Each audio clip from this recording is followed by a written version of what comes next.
తండ్రి ఎలా ఉండాలి అంటే కష్టపడాలి, కుటుంబం కొరకు కష్టించి పని చేసేవానిగా ఉండాలి.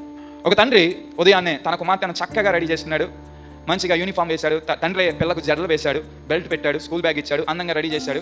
ఈయన కూడా ఇన్షర్ట్ చేసుకుని రెడీ అయ్యాడు, మంచిగా షూస్ వేసుకున్నాడు. వేసుకున్న తర్వాత ఇద్దరు డైనింగ్ టేబుల్ దగ్గర బ్రేక్ఫాస్ట్ చేశారు, బిడకు క్యారేజ్ ఇచ్చాడు, తీసుకుని స్కూల్లో వదిలేశాడు. వదిలేసిన తర్వాత వెళ్ళి పని చేస్తూ ఉన్నాడు. ఒక రోజు అయిపోయింది, రెండో రోజు అయిపోయింది, మూడో రోజు అమ్మాయి స్కూల్ అయిపోయింది, బయటకు వచ్చేస్తుంది. తండ్రి ఇంకా రాలేదు. డాడీ ఇంకా రాలేదేంటి, డాడీ ఎక్కడో పని చేస్తానంటున్నాడు కదా, డాడీ పని చేస్తున్న ప్లేస్ దగ్గరికి వెళ్ళి చూద్దామని చెప్పి అమ్మాయి పరిగెత్తుకుంటూ వెళ్ళి డాడీ పని చేస్తున్న చోట వెతుకుతూ ఉన్నది. అక్కడ లేడు డాడీ. సో వెతుకుతూ ఉన్నది ఆమె. వెతుకుతూ ఉన్నప్పుడు రోడ్డు మీద నాన్న కనబడ్డాడు. రోజు ఇన్షర్ట్ చేసుకొని బయటకు వెళ్ళాను నాన్న, బూట్స్ వేసుకొని షూస్ వేసుకొని బయటకు వెళ్ళాను నాన్న. ఒంటి మీద ఇన్షర్ట్ లేదు, కాళ్ళకి షూస్ లేవు, జుబ్బా మాత్రమే ఉంది, ఓన్లీ చెప్పులు కూడా లేవు. పాదములతో బస్తాలు మోస్తూ కష్టపడి ఆ యొక్క ఒక ట్రక్కలో బస్తాలన్నీ వేస్తున్నాడు. అమ్మాయి ఇదంతా చూసింది, బాధపడితే ఇంటికి వెళ్ళిపోయింది. మరుసటి రోజు మళ్ళా తండ్రి నార్మల్గానే ఇన్షర్ట్ చేసుకుని వెళ్ళిపోతున్నాడు, షూస్ వేసుకుని వెళ్ళిపోతున్నాడు పనికి. అమ్మాయి అడిగింది, డాడీ ఏం డాడీ మీరు ఇన్షర్ట్ చేసుకుని వెళ్తున్నాను, నేను చూసినాను మీరు చేసే పని ఇదంటే, నేను క్షేమంగా చూసుకోవడానికి నేను ఆ పనిలోనే, నాకు తెలిసిన పనిలోనే కష్టపడి పని చేస్తున్నాను, చెమటూచి కష్టపడి పని చేస్తున్నాను. నీకు తెలిస్తే నన్ను చిన్నవానిగా అనుకుంటావని నీకు చెప్పలేదు, కానీ నేను కష్టపడి నీకేమీ కొదవ లేకుండా చూసుకుంటున్నాను అని తండ్రి చెప్పాడు. తల్లి లేదు, ఓ తండ్రి అనగా అలా ఉండాలి.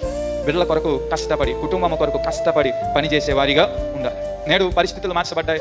తండ్రులు కొంతమంది లేజీగా ఉంటున్నవారు ఉన్నారు, కొంతమంది చాలా సాధారణంగా లేదా చిన్నదిగా నేను కష్టపడ్డం ఏంటి, ఉన్నా లేకపోయినా ఏదో ఒకటి జరుగుతుందిలే అని తృప్తి పడేవారిగా లేదా సర్ది పెట్టుకుందాం అనుకునే వారిగా ఉంటున్న తండ్రులు ఉన్నారు. లేదు లేదు, తండ్రిగా దేవుడు నీకు ఇచ్చిన బాధ్యత, నీకు ఉన్న పని ఏంటంటే నీ కుటుంబాన్ని నీవేం చేయాలి, పోషించాలి. ఒక తండ్రిగా నీ పిల్లల్ని నువ్వు పోషించాలి. వారు ఎదిగే వరకు వారి కొరకు అన్నీ చూచుకొనవలసిన బాధ్యత తల్లిదండ్రులది. పిల్లల ఒక స్థానం మనకు ఎదిగే వరకు వారికి విద్య, వైద్యం, ఆహారము, వస్త్రాలు అన్నీ ప్రొవైడ్ చేయవలసినవి, అన్నీ ఇవ్వవలసినది ఎవరు? తల్లిదండ్రులు. అది మన మీద ఉన్న బాధ్యత, తండ్రుల మీద ఉన్న బాధ్యత, తల్లుల మీద ఉన్న బాధ్యత. అది గ్రహించి తల్లిదండ్రులుగా మీ బిడ్డల కొరకు ఏం చేయాలి, కష్టపడి పని చేయాలి. అలాగే చాలా మంది చేస్తున్నారు. అటువంటి వారందరినీ దేవుడు సమృద్ధిగా ఆశీర్వదించునుగాక. ఎందుకంటే బైబిల్ గ్రంథంలో ఒక అద్భుతమైన మాట ఉంది, ఇఫ్ ఐఎమ్ నాట్ రాంగ్, కష్టించి పని చేసేవాడు బహుగా విస్తారమైన పంటను కోయిస్తాడు, లేదా అద్భుతమైన ఆశీర్వాదంలో దేవుని యొద్ద నుంచి పొందుకుంటాడు అనే మాటలు ఉన్నాయి బైబిల్ గ్రంథంలో. కనుక దేవుడు అలాగున మీ కష్టమునకు తగిన ప్రతిఫలాన్ని ఇచ్చి మిమ్ములను, మీ కుటుంబాలను, మీ బిడ్డలను ఆయన ఉన్నతమైన స్థానమునకు నడిపించునుగాక.